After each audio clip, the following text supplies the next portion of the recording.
নমস্কার, তনয়াস রোজকার রান্নায় আরও একবার আপনাদের স্বাগত।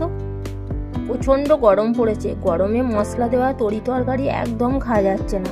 দিনের বেলা না হয় টক ডাল আর রাতে জল ভাত, কিন্তু রোজ রোজ তো আর দিনের বেলা টক ডাল খাওয়া যায় না বলুন।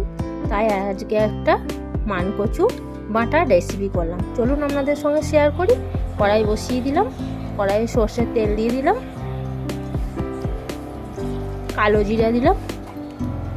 এবার মানকচুটা আমি ছোটো ছোটো করে ডুমো ডুমো করে কেটে নিয়েছিলাম, সেই মানকচুটা আমি মিক্সিতে পেস্ট করে নিয়েছি, সেই পেস্টটা তেলে দিয়ে দিলাম।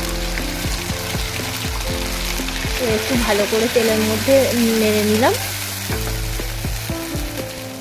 আর একটা পেস্ট করে রেখেছি, সামান্য সর্ষে, কাঁচা লঙ্কা আর সামান্য একটু নুন দিয়ে পেস্ট করেছিলাম, সেটাও দিয়ে দিলাম মানকচুর মধ্যে।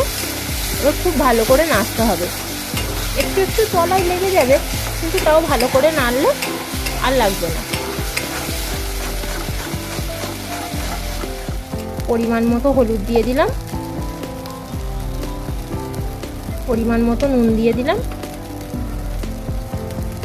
এবার খুব ভালো করে নাড়তে হবে।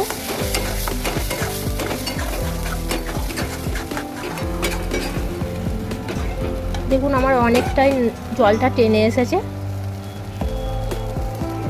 এবার নামাবার একটু আগে আমি একটু ভালো করে লেবুর রস দিয়ে দিলাম,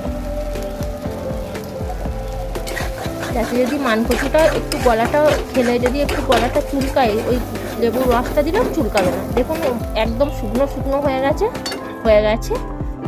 এবার আমি নামিয়ে নিলাম। রেসিপিটা যদি ভালো লাগে কমেন্টে জানাবেন, লাইক শেয়ার সাবস্ক্রাইব করে দেবেন। এছাড়াও ফেসবুকে ফলো করতে পারেন, ডেসক্রিপশন বক্সে লিঙ্কটা দেওয়া রইল। আজকের জন্য এইটুকু, আবার পরে একটা রেসিপি নিয়ে আসবো।